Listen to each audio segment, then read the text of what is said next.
Hello everyone, welcome to study படி தமிழ். நம்ம இன்றைக்கி January 24th கரண்ட் அஃபேர்ஸ் பார்க்க போகிறோம். இன்றைக்கி என்னெல்லாம் பார்க்க போகிறோன்னா, democracy and its structural slippages needed a new approach to data protection for minors, the basic structure of the constitution, the dark sky is a natural resource and too much light is polluting it, 21 Andaman Islands named after Paramveer Chakra awardees, INS Vagir 5th Scorpion submarine commissioned. Miscellaneous news and PYQs தான் பார்க்க போகிறோம். இது நேற்று கொடுத்த கொஷின்ஸ்க்கான answer check பண்ணிக்கோங்க. நம்ம study படியில் past 5 monthsக்கான current affairs மேக்ஸின் அவைலபிளாக இருக்குது. இதோட காஸ்ட் வந்து 19 rupees.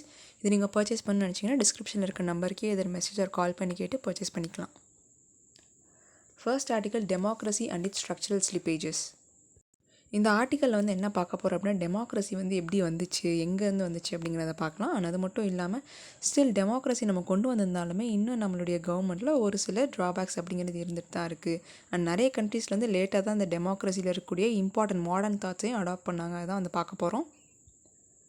The institution of universal adult franchise and governance through regular and multi-party elections has most 100 years or less than practice behind it. So democracy அப்படிங்கிறது இந்த 19th to 20th centuryயில் western க்ரியேஷனாக இருந்தாலுமே அது ஒரு நல்ல விஷயந்தான். பட் ஸ்டில் அதில் முக்கியமான டெமோக்ரஸியில் இருக்கக்கூடிய அந்த காம்பனன்ட்ஸ் இருக்கும் இல்லையா, universal adult franchise, multi party elections, அதெல்லாம் லேட்டாக தான் நிறைய கண்ட்ரீஸில் அடாப்ட் பண்ண ஆரம்பித்தாங்க. ஸோ அட்வான்ஸ்டு டெமோக்ரஸிஸ்மே கூட இந்த யூனிவர்சல் அடல்ட் ஃப்ரான்ச்சைஸ்லாம் லேட்டாக தான் அடாப்ட் பண்ணாங்க. நம்ம இந்தியாவில் பார்த்தீங்க அப்படின்னா ஃபஸ்ட்டு எடுக்கும் போதே இந்த ஃபஸ்ட் எலெக்ஷன்லேருந்து யூனிவர்சல் அடல்ட் ஃப்ரான்ச்சைஸ் இருந்துச்சு. பட் யூஎஸ்லாம் பார்த்தீங்கன்னா நமக்கு முன்னாடிலேருந்து இருக்கக்கூடிய டெமோக்ரஸி, ஆனால் அங்கெல்லாம் லேட்டாக தான் அடாப்ட் பண்ணியிருந்தாங்க. ஸோ 1920s தான் அந்த யூஎஸில் யூனிவர்சல் ஃப்ரான்ச்சைஸ் அடாப்ட் பண்ணியிருந்தாங்க. அண்ட் அப்போயுமே பார்த்தீங்க அப்படின்னா ஆஃப்ரிக்கன் அமெரிக்கன் சிட்டிசன்ஸை இன்க்ளூட் பண்ணவே இல்லை அந்த ஓட்டிங் ரைட்ஸில். அண்ட் பிரிட்டனில் விமனுக்கு எப்போ ஓட்டிங் ரைட்ஸ் கிடச்சிது அப்படின்னா 1930s, அண்ட் ஃப்ரான்ஸில் 1944, சுவிட்சர்லாண்டில் 1971 தான் வந்து நிறைய விமனுக்கு இந்த ஓட்டிங் ரைட்ஸ் அப்படிங்கிறதே கிடச்சிருக்கு. இந்த கண்ட்ரீஸ்லாம் பார்த்திங்க அப்படின்னால ஓரல் டெமோக்ரஸி தான் இருந்தாலும் கூட ஸ்டில் விமனுக்கு அந்த ஓட்டிங் ரைட்ஸ் அப்படிங்கிறது கிடைக்கவே இல்லை. இந்தியாவுக்கு கிடச்சி அரௌண்ட் 2 டிகேட்ஸ்க்கு அப்புறம் தான் சுவிட்சர்லாண்டில் இருக்கவங்களுக்குலாம் வந்து ஓட்டிங் ரைட்ஸே கிடச்சிருக்கு. And devolution and capitalism. So democracy அப்படின்னு பார்க்குறப்போ நம்ம என்னென்னா இந்த டிவல்யூஷன் ஆஃப் பவரை பற்றி சொல்கிறாங்க. ஒருத்தர்கிட்ட மட்டும் ஒரு பவர் இல்லாமல் நிறைய பேர்கிட்ட இருந்து பவரை பிரித்து கொடுக்குறது. நம்ம இந்தியாவில் பார்த்தீங்க அப்படின்னா ஃபெடரலிசத்தை பற்றி சொல்லலாம். So separation of power between the state and central கவர்மெண்ட்டை நம்ம ஃபெடரலிசம் அப்படின்னு சொல்லுவோம். ஆனால் அதில் கோஆப்ரேட்டிவ் ஃபெடரலிசம், ஏசிமெட்ரிக் ஃபெடரலிசம், அந்த மாதிரி நிறைய டைப்ஸ் வந்து இருக்குது. இந்த டிவல்யூஷன் ஆஃப் பவர்ஸில் என்ன சொல்ல வராங்க அப்படின்னு பார்த்தீங்கன்னா, முக்கியமாக அந்த devolution occurs on the premise of the individual and equality. So equality வந்து ஏற்படுத்தணும், ஒருத்தர்கிட்ட மட்டும் அந்த பவர் அதிகமாக இருந்துடக்கூடாது அப்படிங்கிற காரணத்துக்காக தான் டிவல்யூஷன் ஆஃப் பவர்ஸ் கொண்டு வந்தாங்க. ஸோ இந்த டிவல்யூஷன் ஆஃப் பவர்ஸ்க்கு நம்ம சப்ஸ்டான்ஷியேட் பண்ணுற மாதிரி ஒரு சில எக்ஸாம்பிள்ஸ் வேணும் இல்லையா. இப்போ நம்ம வந்து இந்த பேராமீட்டர் சொல்லிட்டோம். இந்த பேராமீட்டர் நம்ம வந்து இம்ப்ளிமெண்ட் பண்ணுறதுக்கு என்னென்ன ஸ்டெப்ஸ் எல்லாம் எடுத்திருக்காங்க அப்படின்னு பார்க்கலாம். The near universal abolition of autocratic monarchies and hereditary aristocracies and the replacement by governance through popular mandate and the spread of economic resources, infrastructure, education, health, etc. இப்போ நம்ம இந்த டிவல்யூஷன் ஆஃப் பவர்ஸை வந்து எப்படி கொண்டு வந்திருக்கோன்னு பார்த்தீங்கன்னா, இந்த ஆட்டோக்ராட்டிக் மொனார்கிஸ் அண்ட் ஹெரிட்டரி அரிஸ்டோக்ரஸிஸ்லாம் வந்து abolish பண்ணிவிட்டு ஒரு கவர்னன்ஸ் சிஸ்டமாக கொண்டு வந்திருக்கோம். இப்போ கவர்னன்ஸ் கொண்டு வந்தால் என்ன ஆகும், கண்டிப்பாக வந்து அந்த பவர்ஸ் வந்து பிரித்து தருவாங்க. இந்த ஏரியா வந்து நீங்கள் பார்த்துக்கோங்க, இந்த பர்டிகுலர் சப்ஜெக்ட்ஸை சென்ட்ரல் கவர்மெண்ட் எடுத்துக்குவாங்க, ஸ்டேட் கவர்மெண்ட் எடுத்துக்குவாங்க, அந்த மாதிரி கொண்டு வந்தாங்க. ஸோ அந்த மொனார்கிஸ் எல்லாத்தையுமே கம்ப்ளீட்டாக அபாலிஷ் பண்ணிட்டாங்க. அண்ட் அடுத்து ஈக்குவாலிட்டியை பொறுத்தவரை எப்படின்னு பார்த்தீங்கன்னா, it is important to note that human history has been witness to several experience of equality. So equality experience பண்ணுற மாதிரி நிறைய வந்து நம்ம விட்னஸ் பண்ணியிருக்கோம். மோஸ்ட்லி இந்த ரிலீஜியஸ் ஃபார்மில் வந்து நம்ம எக்ஸ்பீரியன்ஸ் பண்ணியிருக்கோம். எப்படி சொல்கிறாங்கன்னு பார்த்தீங்கன்னா, non theistic Buddhism, monotheistic religion such as Christianity, Islam and Sikhism were proponents of social equality. So நம்ம ரிலீஜியஸ் ஃபார்மில் ஈக்குவாலிட்டியை வந்து அதிகமாக எக்ஸ்பீரியன்ஸ் பண்ணியிருக்கோம் அப்படின்னு சொல்லியிருக்காங்க. ஆனால் இந்த ஈக்குவாலிட்டி வந்து ஒரு சின்ன ட்ராபேக் இருக்குது. Equality here demanded the subjugation of the individual to the community or society. So subjugation அப்படின்னு என்னென்னா, ஒருத்தர் வந்து ஃபோர்ஸ்ஃபுல்லாக ஒரு பர்டிகுலர் பிரின்சிபலை நீங்கள் ஃபாலோ பண்ணணும் அப்படிங்கிற மாதிரி வைக்கிறது. இவங்களுக்கு எல்லாத்துக்குமே ஈக்குவாலிட்டிங்கிற கொடுத்துருந்தாலே அவங்களுடைய கம்யூனிட்டி அண்ட் தென் சொசைட்டியில் இருக்கக்கூடிய பிரின்சிபல்ஸை ஃபாலோ பண்ணணும் அப்படிங்கிற கட்டாயம் வந்து அவங்களுக்கு இருந்துச்சு. சிம்பிளாக சொல்லணும் அப்படின்னா இன்ட்ரா ஈக்குவாலிட்டி அப்படிங்கிறது வித்தின் த ரிலீஜியன்ஸ் வந்து இருந்துச்சு. But inter equality between religious வந்து இருந்துச்சு அப்படின்னு கேட்டால் வந்து அது வந்து கொஞ்சம் ட்ராபேக் தான். The uniformity takes the form of periodic multi-party free and fair election and guarantees of various kinds of freedoms, especially of the market. The elections are a means of self-correction of government policies and actions. And next equality வந்து நம்ம ஃபர்தராக மேம்படுத்தணும் அப்படின்னு நினச்சப்ப என்ன elections கொண்டு வந்தோம். அந்த எலெக்ஷனில் பார்த்திங்க அப்படின்னா எல்லாருக்குமே ஓட்டிங் ரைட்ஸ் இருக்குது அப்படிங்கிற சொல்கிறப்போ அண்ட் இங்கே ஒரு பாயிண்ட் சொல்கிறாங்க என்னென்னா, no egalitarian ideology has ever been able to create an egalitarian society. இது வந்து மோஸ்ட் இம்பார்ட்டன்ட் பாயிண்ட். பிகாஸ் இப்போ நம்ம வந்து எல்லாருக்குமே வந்து ஒரே மாதிரியான ப்ரொவிஷன் கொடுத்தோம் அப்படின்னா எப்படி வந்து நம்மளால் முன்னேற முடியும்? ஏன்னா முன்னாடி காலத்துலேருந்தே வந்து இந்த சோஷியல் ஸ்ட்ராட்டாங்கிறது இருக்குது. நிறைய பேர் இந்த அப்பர் கிளாஸில் இருக்காங்க, அந்த லோயர் கிளாஸில் ஃபினான்ஷியலி இருக்காங்க. அப்படி இருக்க பட்சத்தில் யாருக்கு தேவையோ அவங்களுக்கு தான் நம்ம வந்து அந்த ப்ரொவிஷனை கொடுக்கணும். எல்லாருக்கும் ஈக்குவலாக அந்த ப்ரொவிஷனை கொடுத்துட முடியாது. அதனால தான் என்ன சொல்லியிருக்காங்கன்னா, ஒரு ஈகலிட்டேரியனா ஈக்குவாலிட்டி, ஒரு ஈக்குவாலிட்டி கொண்டு வரக்கூடிய ஐடியாலஜி வந்து has never been able to create an egalitarian society. யார் யாருக்கு என்ன தேவையோ அதுக்கேற்ற மாதிரி தான் நம்ம தான் ப்ரொவைட் பண்ணணும். நம்ம அந்த மீம்ஸில் கூட பார்த்துருப்போம், இல்லை ஈக்விட்டி அண்ட் ஈக்குவாலிட்டி அப்படிங்கிற ஒரு பேஜில் அந்த ஸ்டேடியத்தை வந்து எட்டி பார்க்குற மாதிரி இருக்கும். யாருக்கு வந்து எந்த பாக்ஸ் ஹைட் தேவையோ அதுக்கேற்ற மாதிரி கொடுத்தா மட்டும்தான் அல்டிமேட்லி எல்லாராலையும் அந்த மேட்ச் வந்து பார்க்க முடியும். ஸோ அதான் வந்து it is equally important to note that no egalitarian ideology has ever been able to create an egalitarian society. இப்போது எலெக்ஷன்ஸில் வந்து எல்லாருக்குமே ஓட்டிங் ரைட்ஸ் கொடுக்கறது மூலியமாக நம்ம வந்து ஈக்குவாலிட்டியை வந்து கொண்டு வரோம் அப்படிங்கிறத சொல்லலாம். பட் ஸ்டில் எலெக்ஷனுக்கு அப்புறம் பார்த்தீங்க அப்படின்னா ஒரு சில இஷ்யூஸ் வந்து இருக்குது. நம்ம இந்தியாவில் வந்து மல்டி பார்ட்டி சிஸ்டம் தான் ஃபாலோ பண்ணிகிட்ருக்கோம். இப்போது மல்டி பார்ட்டி சிஸ்டம் மட்டும் இல்லாமல் first past the post FPTP அப்படின்னு சொல்லுவோம். இப்போது ABCDE இப்படி ஒரு 5 பார்ட்டி இருக்குன்னு வச்சுக்கோங்க. ஏ பார்ட்டி வந்து எவ்வளோ ஓட் செக்யூர் பண்ணுறாங்கன்னா around 40% of the vote secure பண்ணுறாங்க. ரிமைனிங் 60% இந்த 4 பார்ட்டிஸ் தான் ஷேர் பண்ணுறாங்க.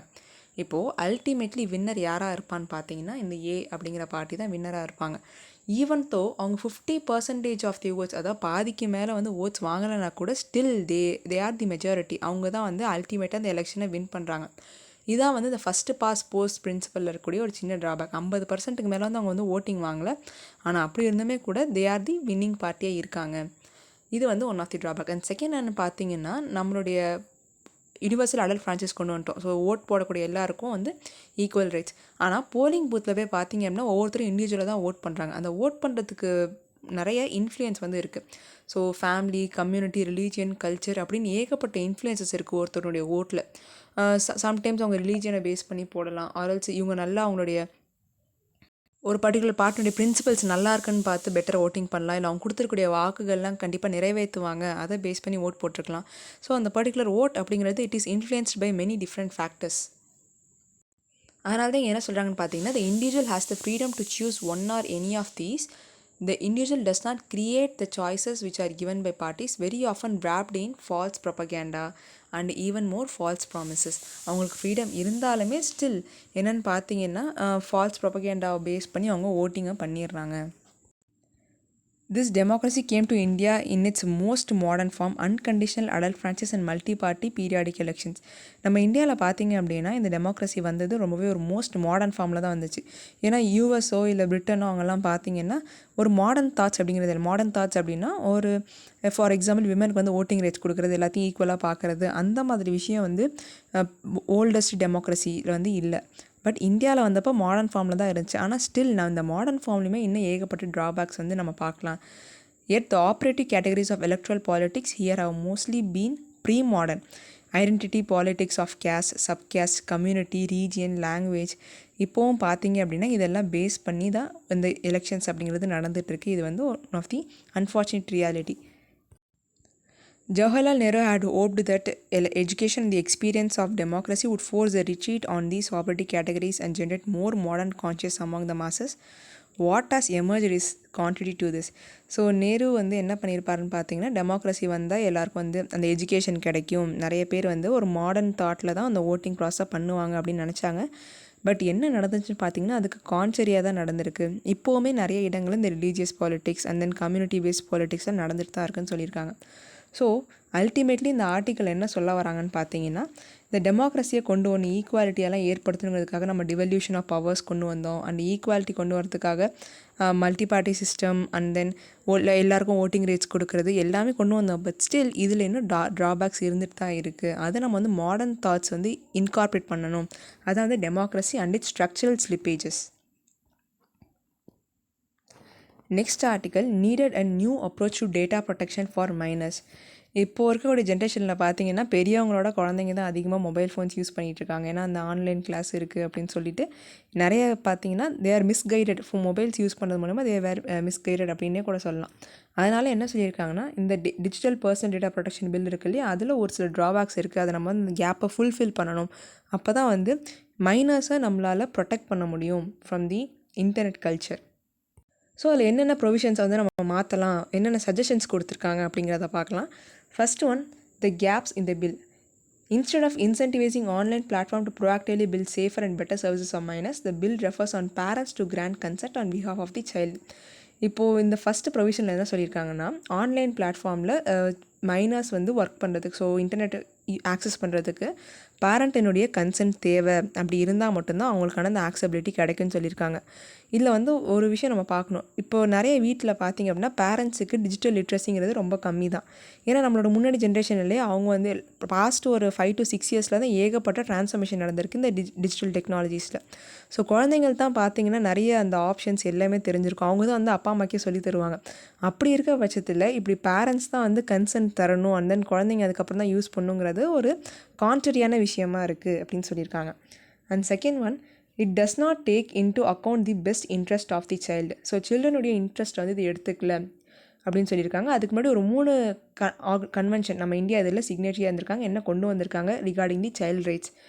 So convention on the rights of the child 1989 India ஒரு சிக்னேச்சரி. அது மட்டும் இல்லாமல் நம்ம என்னென்ன லாஸ்லாம் கமிஷன் பண்ணியிருக்கோம்னு பார்த்தீங்கன்னா, commission for protection of the child rights act 2005, அப்புறம் right of children to free and compulsory education act 2009, protection of children from sexual offences 2012. இது எல்லாமே வந்து நம்ம கொண்டு வந்திருக்கோம். However it has not been apply to the issue of data protection அப்படிங்கிறது தான் second பாயிண்ட்டாக இருக்குது. இங்கே என்ன முக்கியமாக சொல்ல வராங்கன்னு பார்த்தீங்கன்னா, இப்போது நிறைய சோஷியல் மீடியா பிளாட்ஃபார்ம்ஸை யூஸ் பண்ணி தான் ஏகப்பட்ட பேர் வளர்ந்துட்டுருக்காங்க. லைக் ஆர்டிஸ்ட் அவங்களாம் பார்க்கலாம். சின்ன வயசுலேயே இந்த ஆர்டிஸ்ட், டேட்டா கோடிங் இது எல்லாமே வந்து சோஷியல் மீடியா பிளாட்ஃபார்மில் அதிகமாக பண்ணிகிட்ருக்காங்க. அதுக்கு இங்கே எக்ஸாம்பிள் என்ன சொல்லியிருக்காங்கன்னா, Instagram is strictly speaking a social media platform but is regularly used as an educational and professional development tool by millions of artists around the world.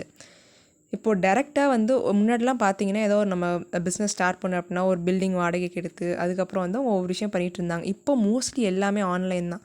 வீட்டிலே இருந்துட்டு ஹோம் பேஸ்டு பிஸ்னஸ் தான் நிறைய பண்ணிகிட்ருக்காங்க. அதை ப்ரொமோட் பண்ணுறதுக்கு பெரிய லெவலில் வந்து ஒரு அட்வர்டைஸ்மெண்ட் அப்படிங்கிறது தேவையில்லை. ஏன்னா சோஷியல் மீடியா பிளாட்ஃபார்மில் எல்லாருமே வந்து அவங்களுடைய ப்ராடக்ட்ஸை அட்வர்டைஸ் பண்ணுறாங்க.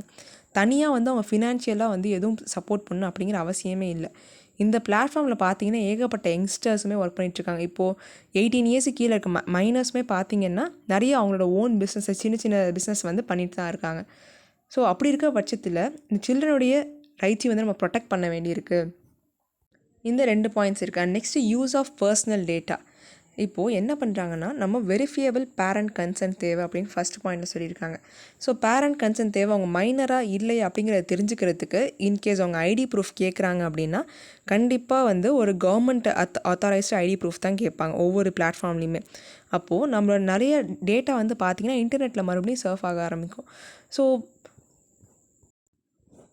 the government will prescribe data whether verifiability will be based on ID proof or facial recognition or some other means. Whatever form verifiability takes, all platform will now have to manage significantly more personal data. இது வந்து important point. இப்போ அவங்க மைனராக இல்லை அப்படின்னு தெரிஞ்சுக்கிறதுக்கு நமக்கு ஒரு ID proof தேவை. இப்போ எல்லாருமே வந்து ஐடி ப்ரூஃபாக அப்லோட் பண்ண ஆரம்பித்தான்னு வச்சுக்கோங்களேன், ஏகப்பட்ட பர்சனல் டேட்டா வந்து இன்டர்நெட்டில் கண்டிப்பாக இருக்கும். தெர் இஸ் அ பாசிபிலிட்டி ஒரு ப்ரீச் வந்து நடக்கிறதுக்கு வாய்ப்பு இருக்குது. இப்போ எய்ம்ஸ் ரேன்சம்வேர் இஷ்யூ வந்துச்சு, அண்ட் சைபர் கிரைம்ஸ் நிறைய இன்க்ரீஸ் ஆகிட்டு இருக்குன்னு பார்த்தோம்.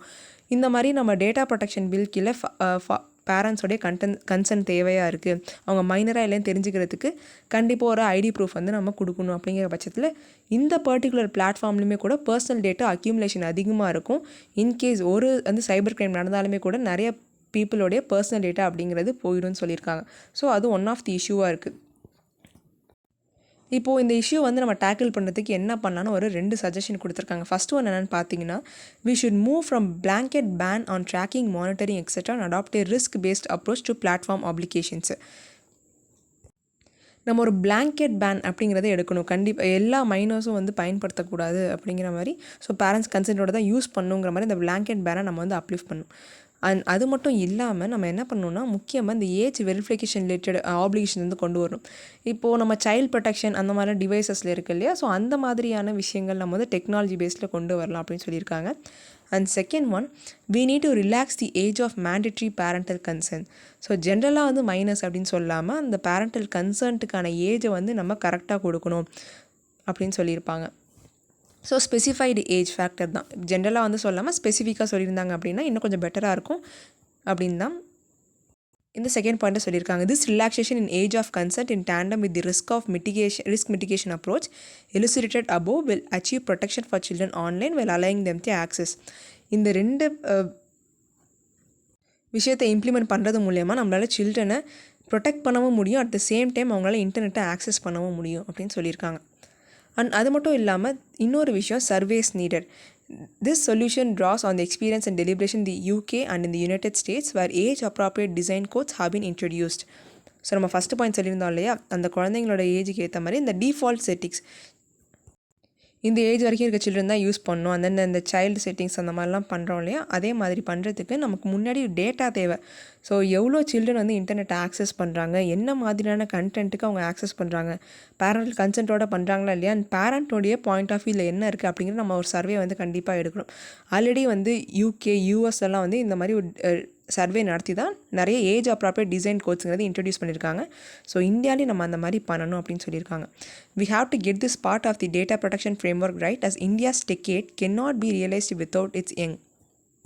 இந்த விஷயத்தை நம்ம கண்டிப்பாக பண்ணியே தான் ஆகணும் அப்படின்னு சொல்லியிருக்காங்க. பிகாஸ் இப்போது இந்த மைனஸாக இருக்கக்கூடியவங்க தான் அப்புறம் வளர்ந்து நம்ம இந்தியாவுடைய one of the powerful working பாப்புலேஷனாக மாற போகிறாங்க. ஸோ அவங்க எப்படி இருக்காங்க அப்படிங்கிறது இந்த பர்டிகுலர் டேட்டா ப்ரொடெக்ஷன் பேஸ் பண்ணி தான் இருக்கேன். ஏன்னா இன்டர்நெட்னுடைய ஆக்சசிபிலிட்டி அதிகமாகிட்டே போகுது ஒவ்வொரு நாளும். அதனால் ஸோ ஓரளவு இந்த ஆர்டிக்கல் என்ன சொல்லியிருக்காங்க அப்படின்னா, நம்ம மைனஸை வந்து டேட்டா ப்ரொடெக்ஷன் பில்லில் எது எதெல்லாம் பாசிட்டிவ் ப்ரொவிஷன்ஸாக இருக்கோ அதெல்லாம் வச்சுட்டு இன்னும் ஒரு சில இந்த கேப்ஸ் வந்து நம்ம ஃபில் பண்ண வேண்டியிருக்கு அப்படின்னு சொல்லியிருக்காங்க. Next, the basic structure of the constitution. So இப்போ ரீசெண்டாக பார்த்தீங்கன்னா இந்த basic structure of the constitution பற்றி நம்ம நிறைய ஆர்டிகல்ஸ் பார்த்தே இருப்போம். முக்கியமாக இந்த கேசவநந்தி பாரதி கேஸ் நம்ம ரெகுலராக பார்த்துருக்கோம். ஸோ அதை தான் வந்து மறுபடியும் இந்த ஆர்டிக்கலில் பார்க்க போகிறோம். பட் ஒரு சில இம்பார்ட்டன்ட் பாயிண்ட்ஸ் இருக்குது. Kesavananda Bharati case versus the state of Kerala through a 7-6 wafer thin majority judgment diluted parliamentary sovereignty. இந்த நேஷ்னல் ஜுடிஷியல் அப்பாயின்மெண்ட்ஸ் கமிட்டி வந்து ஸ்ட்ரைக் டவுன் பண்ணியிருந்தாங்க இல்லையா, அது வந்து தப்பு. பார்லிமெண்ட்ரி சாவர்னிட்டி வந்து நீங்கள் குறைக்கிற மாதிரி இருக்குது அப்படின்னு நம்ம வைஸ் பிரசிடென்ட்டு என்ன சொல்லியிருப்பாருன்னு நம்ம டீட்டெயிலாக ஆர்டிக்கலில் பார்த்துருப்போம். ஸோ அதெல்லாம் எட்டி இப்போ நம்ம இம்பார்ட்டன்ட் பாயிண்ட்ஸை ஒரு சில விஷயம் ஃபேக்சுவல் இன்ஃபர்மேஷனை பார்க்கலாம்.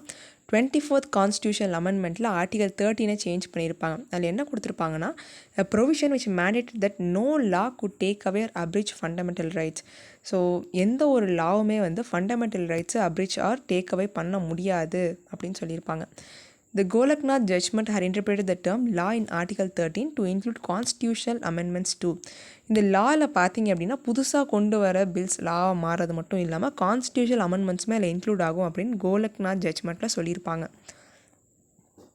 அண்ட் தென் ஒரு கான்ஸ்டியூஷன் அமெண்ட்மெண்ட் வந்து ஜஸ்ட் இந்த ஃபண்டமெண்டல் ரைட்ஸ் வந்து இன்ஃப்ளூயன்ஸ் பண்ணுது அப்படிங்கிற காரணத்தினால அதை நம்ம வாய்ட் அப்படின்னு சொல்ல முடியாது அப்படின்னு 24th அமெண்ட்மெண்ட்டில் பார்லிமெண்ட்டில் சொல்லியிருப்பாங்க.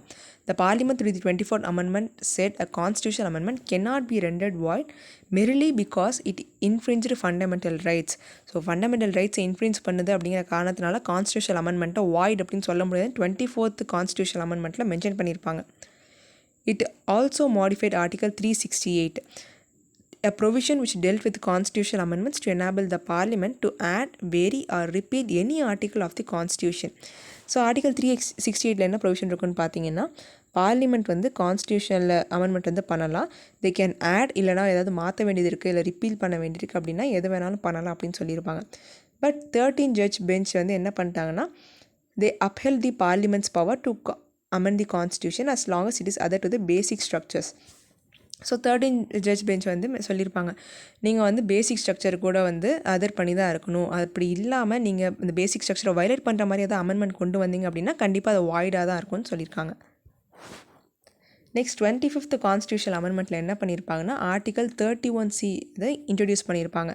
Into the constitution to implement the DPSP, Directive Principles of the State Policy under Article 39B and C for distribution of material resources of the community. எதுக்காக அப்படின்னா மெட்டீரியல் ரிசோர்ஸ் வந்து நம்ம கம்யூனிட்டியில் ஸ்ப்ரெட் பண்ணி கொடுக்கணும் and to prevent the concentration of wealth. இப்போ நடந்துகிட்டு இருக்குல்லையே, நம்ம ரீசெண்டாக ஒரு ஆர்டிக்கல் பார்த்துருப்போம். குளோபல் லெவலில் 1% ஆஃப் த ரிச்சஸ்ட் பர்சன் தான் வந்து 2/3 ஆஃப் த வெல்த்தை வச்சுருக்காங்க அப்படின்னு நம்ம பார்த்துருப்போம். ஸோ அந்த மாதிரிலாம் இருக்கக்கூடாது அப்படிங்கிறதுக்காக தான் அந்த directive principles of the state பாலிசியில் இந்த ப்ரொவிஷனை கொண்டு வந்திருப்பாங்க. மெட்டீரியல் ரிசோர்ஸ் வந்து நம்ம டிஸ்ட்ரிபியூட் பண்ணி கொடுக்கணும் அப்படின்ட்டு. அண்ட் கவர்மெண்ட்டுடைய எய்ம் என்னென்னு பார்த்தீங்கன்னா nationalisation of industries and socialist measures அதை வந்து ஃபெசிலிட்டேட் பண்ணுங்கிறதா வந்து கவர்மெண்ட்டோடைய எய்மாக இருந்துச்சு. இந்த அமெண்ட்மெண்ட்டில் இன்னொன்று என்ன மேண்டேட்டாக சொல்லியிருப்பாங்கன்னு பார்த்தீங்கன்னா, any law enacted with this objective cannot be deemed void on the ground it was inconsistent with the fundamental rights. So இந்த மேண்டேட்ரியை பேஸ் பண்ணி, அதாவது nationalisation of industries and socialist message வந்து ஃபெசிலிட்டேட் பண்ணணும் அப்படின்னு கொண்டு வரதுக்காக என்னென்ன லாஸ்லாம் கொண்டு வராங்களோ அதை வந்து இன்கன்சிஸ்டன்ட் வித் ஃபண்டமெண்டல் ரைட்ஸாக இருந்தாலுமே கூட அதை நம்ம வாய்ட் அப்படின்னு சொல்ல முடியாது அப்படின்னு சொல்லியிருக்காங்க. ஃபார் எக்ஸாம்பிள் இப்போ ஏபிசி அப்படின்னு ஏதோ ஒரு லா கொண்டு வராங்க. அந்த லா வந்து என்னென்னு பார்த்தீங்கன்னா, ஒரு நேஷனலைசேஷன் ஆஃப் இண்டஸ்ட்ரீஸோ இல்லை சோஷியல் செக்யூரிட்டி மெஷர்ஸ் வந்து இம்ப்ரூவ் பண்ணுற மாதிரி இருக்குது. பட் அது என்ன ஆகுதுன்னா ஃபண்டமெண்டல் ரைட்ஸை கம்பேர் பண்ணும்போது இன்கன்சிஸ்டண்ட்டாக இருக்குது. அப்படிங்கிற பட்சத்துலையுமே கூட இது நம்ம வாய்டுன்னு சொல்ல முடியாது. ஜெனரலாக என்ன சொல்லணும், இன்கேஸ் பேசிக் ஸ்ட்ரக்சர் இல்லை ஃபண்டமெண்டல் ரைட்ஸ் வந்து வயலேட் பண்ணுற மாதிரி இருந்தால் ஜுடிஷியல் ரிவ்யூ இருக்கும். அண்ட் தென் அந்த லா வந்து நல்லா வாய்ட் அப்படின்னு சொல்லுவாங்க. பட் என்ன சொல்லியிருப்பாங்கன்னா, இந்த 25th கான்ஸ்டியூஷன் அமெண்ட்மெண்ட்டில் அந்த மாதிரி பண்ணக்கூடாது அப்படின்னு இன்ட்ரடியூஸ் பண்ணியிருப்பாங்க. Later half of the article 31C இன்னொரு விஷயமும் ஆட் பண்ணியிருப்பாங்க. அப்படிப்பட்ட ஒரு law would be outside the judicial ரிவ்யூக்குமே கூட அதை வந்து கொண்டு வர மாட்டோம். ஈவன் ஒரு பெட்டிஷன் கூட வந்து கோர்ட்டில் ஃபைல் பண்ணக்கூடாது அந்த லாக்கு அகேன்ஸ்டாக. However, the case one and the Bharati judgment gave no relief to the petitioner when it upheld the 29th Constitutional Amendment which incorporated 2 land reform provisions. So land reform ப்ரொவிஷன்ஸை வந்து பார்த்தீங்க அப்படின்னா நம்ம கோர்ட்டில் judicial என்ன சொல்லியிருப்பாங்கன்னா அதை appeal பண்ணியிருப்பாங்க. நீங்கள் வந்து அதை இன்கார்பரேட்லாம் பண்ணக்கூடாது. எந்த 2 ப்ரொவிஷன்ஸ்னு பார்த்தீங்க அப்படின்னா, கேரளாவுடைய land reform act 1963 in the 9th schedule immunizing them from litigation claiming violation of fundamental rights. The basic structure doctrine had survived an aborted attempt to overrule the case on the Bharati judgment by another 13-member bench led by Chief Justice Ray. It came in handy when the court in the Indira Gandhi vs. Raj Narain case. Indira Gandhi vs. Raj Naren கேஸில் என்னென்னு பார்த்தீங்கன்னா, இந்த 39th constitutional அமெண்ட்மெண்ட்டை வந்து remove பண்ணியிருப்பாங்க. So அதை எப்போ ஆக்சுவலாக pass பண்ணியிருந்தாங்க அந்த கான்ஸ்டியூஷன் அமெண்ட்மெண்ட்னு பார்த்தீங்கன்னா, எமர்ஜென்சி பீரியடில். என்ன அதில் பண்ணியிருப்பாங்க அப்படின்னா, president, vice president, prime minister, Lok Sabha speaker இவங்களுடைய எலெக்ஷன்ஸை பியாண்ட் ஜுடிஷியல் ரிவ்யூ அப்படின்னு சொல்லியிருப்பாங்க. ஸோ அதை கம்ப்ளீட்டாக நம்ம கோர்ட் வந்து ரிமூவ் பண்ணிட்டாங்க. பிகாஸ் வந்து பேசிக் ஸ்ட்ரக்சர் டாக்ட்ரினை வயலேட் பண்ணுற மாதிரி இருக்குது அப்படின்ட்டு. அண்ட் தென் அகெயின் வந்து ஜுடிஷியரி எப்போ அதை பயன்படுத்தியிருப்பாங்கன்னு பார்த்தீங்கன்னா, மினர்வா மில்ஸ் கேஸில்.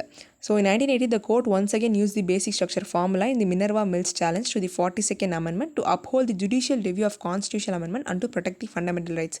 ஸோ அல்டிமேட்லி என்ன சொல்ல வராங்க அப்படின்னா, இந்த மாதிரி பேசிக் ஸ்ட்ரக்சரை வயலேட் பண்ணுற மாதிரி நிறைய லாஸ் கொண்டு வந்திருந்தாலுமே அல்டிமேட்லி ஜுடிஷியரி என்ன பண்ணிகிட்ருக்காங்கன்னா, பேசிக் ஸ்ட்ரக்சர் இல்லை ஃபண்டமெண்டல் ரைட்ஸை வந்து வயலேட் பண்ணுற மாதிரி எந்த ஒரு லாஸும் கொண்டு வந்துடக்கூடாது அப்படிங்கிறத ஜுடிஷியரி ஒர்க் பண்ணிகிட்ருக்காங்க.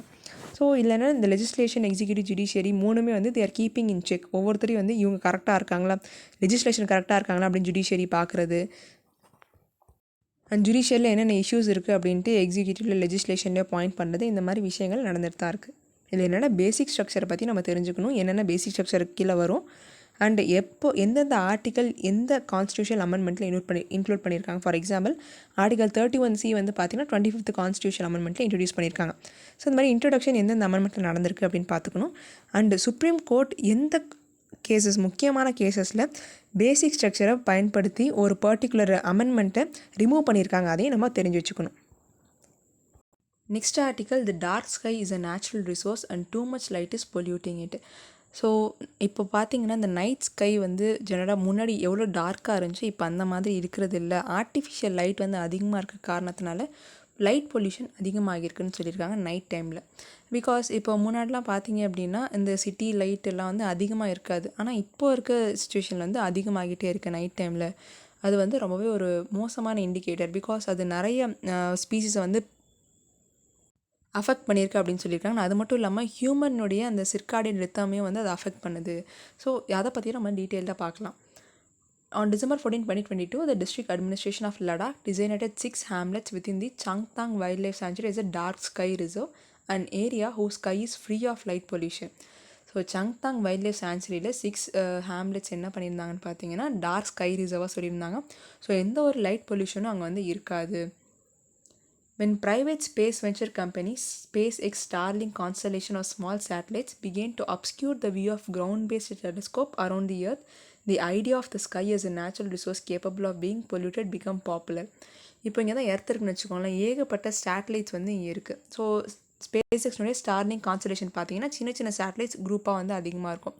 இப்போ நம்ம எர்த்துலேருந்து நைட் ஸ்கை அப்சர்வ் பண்ணணும் அப்படிங்கிறப்போ இந்த கான்ஸ்டலேஷன் ஆஃப் ஸ்மால் சேட்டலைட்ஸ் எல்லாமே நம்மளுடைய வியூவை அப்ஸ்க்யூர் பண்ணுது, கிளியராகவே இல்லை அப்படிங்கிறப்ப தான் என்ன தெரிய வந்துச்சுன்னா இந்த மாதிரி நைட் ஸ்கை பொல்யூட்டடாக இருக்குங்கிறத நம்ம தெரிய வந்துச்சு.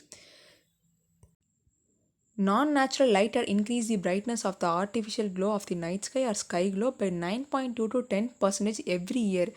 ஸோ இந்த நான்-நேச்சுரல் லைட் அப்படிங்கிறது நைட் டைமில் ரொம்பவே அதிகமாகிடுச்சு. Around 9.2 to 10% every year increase ஆகிருக்கு ஃப்ரம் 2011 to 2022 வரைக்கும். இந்த டேட்டா பாயிண்ட்டை மார்க் பண்ணி வச்சுக்கோங்க. வெவ்வேறு சோர்ஸஸ்லேருந்து எமிட் பண்ணக்கூடிய இந்த விசிபிள் லைட் அப்படிங்கிறது ரொம்பவே டைவர்ஜென்ட்டாக இருக்குது. அண்ட் அது மட்டும் இல்லாமல் இந்த light emitted insufficiently downward could find its way into the sky. So நம்ம வந்து இன்சஃபிஷியண்ட்டாக லைட் எமிட் ஆகிறது கண்டிப்பாக அதனுடைய ஸ்கைக்கு போகிறதுக்கு வாய்ப்புகள் இருக்குது. அண்ட் அது மட்டும் இல்லாமல் நம்ம சிட்டிஸில் இருக்கக்கூடிய நிறைய இடங்கள் வந்து லைட்டை ரிஃப்ளெக்ட் பண்ணுற மாதிரி இருக்குது. So ultimately light pollution night டைமில் ரொம்ப அதிகமாக இருக்குங்கிறத நம்ம பார்க்கலாம். ஸோ 2017 ஒரு ஸ்டடியில் வந்து என்ன கண்டுபிடிச்சிருக்காங்கன்னு பார்த்தீங்கன்னா 2012 to 2016 இந்தியாவுடைய லைட் ஏரியா எவ்வளோ இன்க்ரீஸ் ஆகிருக்குன்னா அரௌண்ட் 1.07 to 1.09% இன்க்ரீஸ் ஆகியிருக்கு. அந்த இது நம்ம வைல்டு ஃபயர்ஸ் ஃபாரஸ்ட் ஃபயர்ஸ்லாம் இருக்குல்லையே அதை எக்ஸ்க்ளூட் பண்ணோம் அப்படின்னா it is increased by 1.05 to 1.07%. And இன்னொரு விஷயமும் என்ன சொல்லியிருக்காங்கன்னு பார்த்தீங்கன்னா so regardless of the historical or geographical context humans tend to use as much artificial light as they can by far about 0.7% of the GDP. So 0.7% ஜிடிபியை வந்து use பண்ணி வாங்குற அளவுக்கு நிறைய ஆர்டிஃபிஷியல் லைட்டு ஹியூமன்ஸ் யூஸ் பண்ணிகிட்ருக்காங்க. இதனால் என்னென்ன இம்பேக்ட்லாம் வருது அப்படிங்கிறது இந்த காலமில் கொடுத்துருக்காங்க. ஸோ ஃபஸ்ட் ஒன் 2003 ரிப்போர்ட் படி பார்த்தீங்க அப்படின்னா light beaches deter sea turtles from coming ashore to nest. So இந்த சீ டர்ட்டில்ஸ்லாம் வந்து எக்லே பண்ணிட்டு போகும் இல்லையா, அதெல்லாம் வந்து நடக்காது. ஏன்னா அது ஒரு டார்க் சுச்சுவேஷனில் மட்டும்தான் வந்து அந்த சீ டர்ட்டில்ஸ் வருமா. அண்ட் தென் இஃப் பீச்சஸ் லைட்டாக இருந்துருச்சு, லைட் அதிகமாக இருந்துச்சு அப்படிங்கிற பட்சத்தில் கண்டிப்பாக வராது. அண்ட் அல்டிமேட்லி அதனுடைய பாப்புலேஷன் குறையிறதுக்கு நிறைய வாய்ப்புகள் வந்து இருக்குது. அண்ட் செகண்ட் 2006 ரிவ்யூவில் என்ன சொல்லியிருக்காங்கன்னா the sky glow keeps trees from sensing seasonal variations. So ட்ரீஸ்க்கு வந்து அந்த சீசனல் வேரியேஷன்ஸ் தெரியாதான் இன்கேஸ் ஸ்கை க்ளோ வந்து கண்டினியூஸாக இருந்துகிட்டே இருந்துச்சு அப்படின்னா. அண்ட் 2017 ஸ்டடியில் இந்த young burrow nesting sea birds வந்து பெருசாக எங்கேயும் வந்து பறந்து போகாது. ஏன்னா அதோட நெஸ்டிங் சைட் வந்து டார்க்காக இருந்தால் மட்டும்தான் அதனுடைய ஃப்ளைட்டை கண்டினியூ பண்ணுமா, அப்படின்னா கண்டிப்பாக கண்டினியூ பண்ணாது. அண்ட் 2019 ஸ்டடி ரிப்போர்ட்டில் க்ளவுன் ஃபிஷ் எக்ஸ் வந்து கண்டிப்பாக ஹேட்ச் ஆகாது. இன்கேஸ் ஆர்டிஃபிஷியல் லைட் வந்து நைட் டைமில் இருந்துகிட்டே இருந்துச்சு அப்படின்னா க்ளவுன் ஃபிஷ்னுடைய எக்ஸு ஹேட்ச் ஆகாது. அண்ட் அதோட ஆஃப் ஸ்ப்ரிங் வந்து இறந்து போயிடும். அண்ட் அது மட்டும் இல்லாமல் நம்ம ஹியூமன்ஸை பொறுத்தவரையும் பார்த்தீங்க அப்படின்னா இந்த சிர்காடியன் ரித்தம் இருக்கு இல்லையா, சரியாக வந்து தூக்கம் வராது. இப்போ நீங்கள் ஜெனரலாகவே எடுத்துக்கோங்களேன், படுத்தோன்னே இப்போலாம் யார் தூங்குறாங்க, படுக்கும்போது எல்லாம் வந்து மொபைல் யூஸ் பண்ணிகிட்டே இருக்குன்னு அதுக்கப்புறம் தான் வந்து தூங்கும். இந்த ப்ளூ லைட் எந்த அளவுக்கு அதிகமாக இருக்கும், மொபைல்லேருந்து வரக்கூடிய ப்ளூ லைட்டு அவ்வளோ சீக்கிரம் தூக்கம் வராது. அதனால தான் என்ன சொல்லுவாங்கன்னா தூங்குறதுக்கு ஒரு ½ hour முன்னாடி இந்த டியூப் லைட்டோ அந்த மாதிரிலாம் இல்லாமல் எல்லோ லைட் இருந்தால் வந்து பெட்டராக ஸ்லீப் இருக்கும்னு சொல்லுவாங்க. ஸோ நைட் டைமில் இந்த லைட் பொல்யூஷன் இருக்க காரணத்தினால ஹியூமன்ஸுடைய சிர்காடியன் ரித்தமும் அஃபெக்ட் ஆகிறதுக்கு ஏகப்பட்ட வாய்ப்புகள் இருக்குது. By disrupting the circadian rhythm, artificial light at night can hamper the production of melatonin, an influential hormone in the human body which affects sleep, mood and cognition. So இப்போது இந்த sleep மட்டும் affect ஆகிறது இல்லாமல் breast cancer கூட வரத்துக்கு நிறைய chances இருக்குதுன்னு சொல்லியிருக்காங்க among the night shift workers. Overall இந்த ஆர்டிகல் என்ன சொல்லியிருக்காங்கன்னு பார்த்தீங்கன்னா நைட் டைமில் லைட் பொல்யூஷன் அதிகமாகியிருக்கு அண்ட் இதை வந்து நம்ம குறைக்கணும். அப்படி குறைக்காமல் விட்டதுனால ஸோ ஆல்ரெடி வந்து இந்த லைட் பொல்யூஷன் இருந்துட்டு இருக்க காரணத்தினால what are the impacts we are facing, so negative consequences என்னென்ன இருக்குங்கிறதையும் பார்த்துருக்கோம். And ultimately we need to tackle this issue. 21 Andaman islands named after Paramvir Chakra awardees. So 21 Andaman ஐலாண்ட்ஸ்க்கு வந்து பரம்வீர் சக்ரா அவார்டீஸ்னுடைய நேம் வந்து வச்சுருக்காங்க. அண்ட் அது மட்டும் இல்லாமல் இங்கே இன்னொரு பாயிண்ட் கொடுத்துருக்காங்க. என்னென்னு பார்த்தீங்கன்னா, நேதாஜி சுபாஷ் சந்திர போஸ் இருக்காங்க இல்லையா, அவங்களுடைய ஒவ்வொரு பர்த் அனிவர்சரியும் நம்ம பராக்ரம் திவாஸ் அப்படின்னு வந்து செலிப்ரேட் பண்ணுறோம். ஸோ நேதாஜி பற்றி பார்த்தீங்க அப்படின்னா, அவர் வந்து ரொம்பவே ஒரு பிரேவ் பர்சன். நம்ம எல்லாருக்குமே அவரை தெரியாமல் யாருக்குமே இருக்காது. அவர் என்ன பண்ணியிருப்பார்னா, கொல்கத்தாலேருந்து பெர்லின் வரைக்கும் கார்லேயே ட்ராவல் பண்ணியிருப்பார். எந்த டெம்பரேச்சர்னா அரௌண்ட் -45°C இருக்கக்கூடிய டெரெயினில் அவர் ட்ராவல் பண்ணியிருக்காரு. எதுக்காகனா நம்ம நேஷன் வந்து லிபரேட் பண்ணணும் அப்படிங்கிறதுக்காக.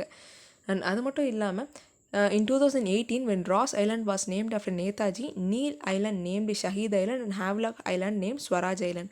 ஸோ ராஸ் ஐலாண்டை வந்து நேதாஜி சுபாஷ் சந்திர போஸ் ஐலாண்ட் அப்படின்னு சேஞ்ச் பண்ணாங்க. அது மட்டும் இல்லாமல் அதே பீரியடில் நீல் ஐலாண்ட் அண்ட் ஹேவ்லாக் ஐலாண்ட்ஸ்லேயும் வந்து நேம் மாற்றுறாங்க. ஷஹீத் ஐலாண்ட் அண்ட் ஸ்வராஜ் ஐலாண்டுன்னு நேம் மாற்றிருக்காங்க.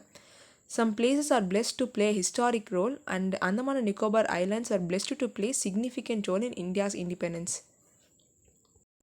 ஸோ 21 அந்தமான் ஐலாண்ட்ஸ் வந்து பரம்வீர் சக்ரா அவார்டிஸு அவங்களோட நேமை வந்து வச்சுருக்காங்க. அது மட்டும் இல்லாமல் நேதாஜினுடைய பர்த்டேவை நம்ம பராக்ரம் திவாஸ் அப்படின்னு கொண்டாடுறோம். அண்டு எந்த ஐலாண்டு நேதாஜி சுபாஷ் சந்திர போஸ் ஐலாண்ட் நம்ம நேம் மாற்றிருக்காங்கன்னா Ross island. INS Vagir 5th scorpion submarine commission. So இது வந்து பார்த்திங்கன்னா ஒரு கிட்டத்தட்ட நம்ம நிறைய ஆர்டிகல்ஸில் பார்த்துருப்போம். இதை வந்து கமிஷன் பண்ண போகிறாங்க. And ultimately 5th scorpion class conventional submarine INS வாகீரை வந்து நம்ம இந்தியன் நேவியில் கமிஷன் பண்ணிட்டாங்க. So the 6th and last of the French origin Scorpion class submarines Vakshir being built in the India under technology transfer. So 6th பார்த்தீங்கன்னா இந்த ஸ்கார்பியன்லேயே வந்து 6th ஒரு submarine இருக்குது. அதை பில்ட் பண்ணிகிட்ருக்காங்க. 2024 இந்தியன் நேவிக்கு அது டெலிவரி ஆகிடும். அட் ப்ரெசண்ட் இந்தியா கிட்ட எத்தனை சப்மரீன்ஸ் இருக்குதுன்னு பார்த்தீங்கன்னா 16 conventional submarine and 1 nuclear submarine சர்வீஸில் இருக்குதுன்னு சொல்லியிருக்காங்க. Plus 1 nuclear submarine. இது வந்து இம்பார்ட்டண்ட். அதில் என்னென்ன இருக்குதுன்னு பார்த்தீங்கன்னா 7 ரஷ்யன் சப்மரீன்ஸ் இருக்குது. And then 4 German HW submarines, 5 Scorpion class submarines and at last indigenous nuclear ballistic missile submarine INS Arihant. Within 24 monthஸில் ஒரு ஷார்ட் ஸ்பேன் ஆஃப் டைமில் 3ஆவதாக இண்டெக்ட் பண்ணப்பட்ட சப்மரீன் தான் நான் பார்த்தீங்கன்னா இந்த வாகீர் சப்மரீன் அப்படிங்கிறது. இது வந்து one of the important achievement. Because நம்ம இண்டிஜினஸாக பில்ட் பண்ணியிருக்கோம் இல்லையா, யூசிங் டெக்னாலஜி ட்ரான்ஸ்ஃபர். அதனால் நம்ம 2047 ஆத்ம நிர்பர் பாரத்தாக கம்ப்ளீட்டாக மாறுறதுக்கு இது ஒரு நல்ல ஸ்டெப்பாக இருக்கும். அண்ட் நம்ம defence research and development organisation DRDO இருக்காங்க இல்லையா, அவங்களும் ஃப்ரெஞ்ச் நேவல் குரூப்பும் ஒரு அக்ரிமெண்ட் வந்து சைன் பண்ணியிருக்காங்க. எதுக்காக அப்படின்னா இண்டிஜினஸ் ஃபியூவல் பேஸ்டு ஏர் இண்டிபெண்டன்ட் ப்ரொபல்ஷன் சிஸ்டம் வந்து ஐஎன்எஸ் குல்வாரியில் இன்கார்பரேட் பண்ண போகிறதா ஒரு அக்ரிமெண்ட் வந்து பேசியிருக்காங்க. ஸோ இது ஒரு நல்ல ஸ்டெப்பாக இருக்கும். This new endeavour between DRDO and naval group France will be very significant step towards the detailed design certification of the energy module.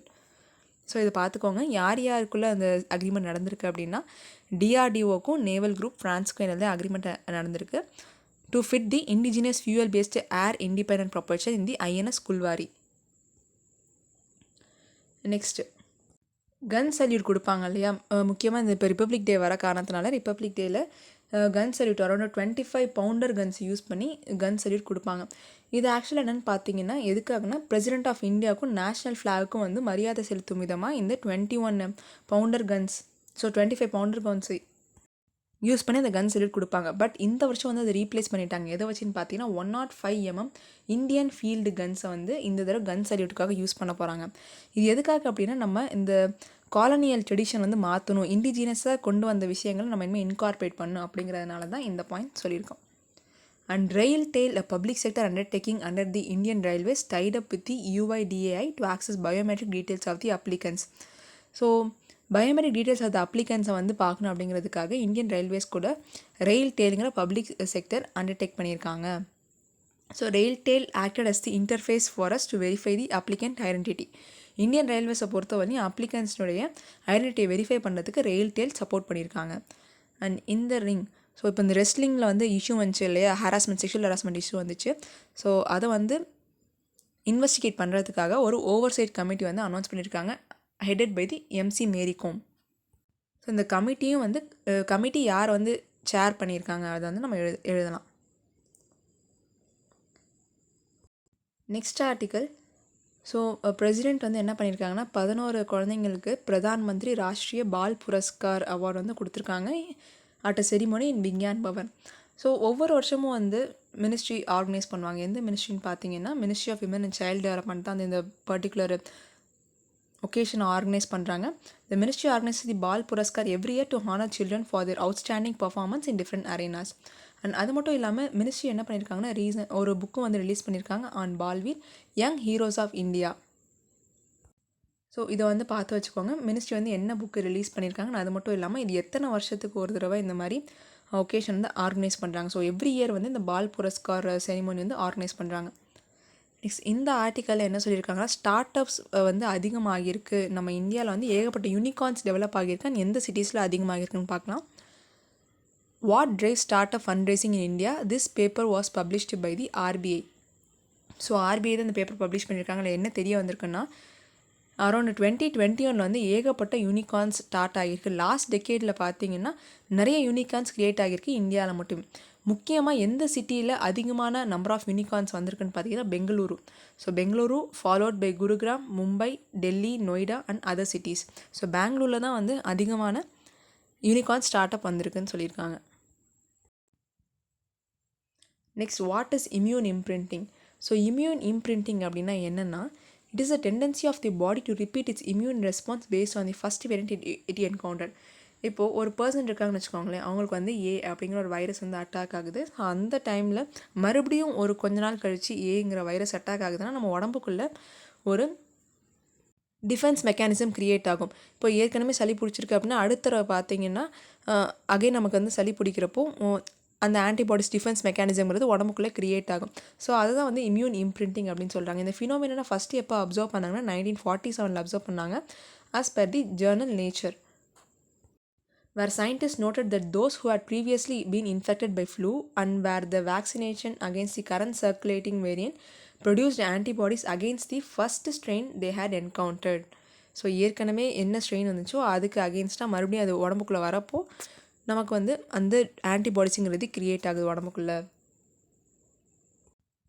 நம்ம பாடி ஒவ்வொருத்தரையும் ஒரு வைரஸ்க்கு எக்ஸ்போஸ் ஆகுது அப்படிங்கிற பட்சத்தில் ஃபஸ்ட் டைம் ஒரு வைரஸ்க்கு எக்ஸ்போஸ் ஆகுதுன்னா நம்ம பாடியில் என்னாகுன்னா மெமரி பி செல்ஸ் அப்படிங்கிறது ப்ரொடியூஸ் ஆகும். அது என்னென்னா நம்ம பிளட் ஸ்ட்ரீம் ஃபுல்லாக சர்க்குலேட் பண்ணிவிட்டு அண்ட் வந்து அது ஆன்டிபாடிஸை ப்ரொடியூஸ் பண்ணும். ஸோ மறுபடியும் வந்து இதே மாதிரி வைரஸ் நம்ம உடம்புல அட்டாக் ஆச்சு, இன்ஃபெக்ட் ஆச்சுன்னா அகெயின் அந்த ஆன்டிபாடிஸுங்கிறது ப்ரொடியூஸ் ஆகுங்கிறது தான் இந்த இம்யூன் இம்ப்ரிண்டிங்.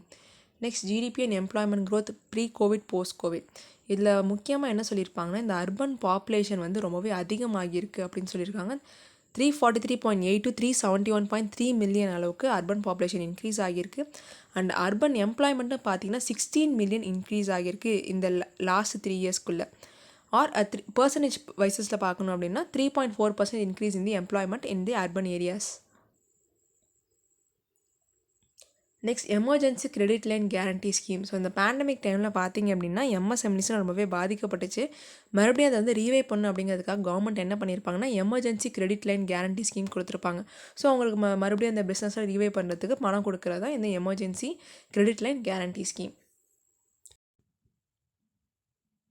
ஸோ இன்றைக்கி நியூஸ் வந்து அவ்வளோதான். நம்ம ஸ்டடிபடியில் NCERT class and prelims mains course போயிட்டுருக்கு. இதை தெரிஞ்சுக்க நீங்கள் டிஸ்கிரிப்ஷனுக்கு நம்பர் கால் பண்ணலாம். அண்ட் கரண்ட் அஃபேர்ஸ் பற்றி தெரிஞ்சுக்க இந்த காண்டாக்ட் நம்பருக்கு நீங்கள் கால் பண்ணலாம். இன்றைக்கி news based questions. And thank you everyone, keep supporting. ஏதாவது டவுட்ஸ் ஆர் இம்ப்ரவைஸ் பண்ண நினச்சினா கமெண்ட் செக்ஷனில் மென்ஷன் பண்ணுங்கள்.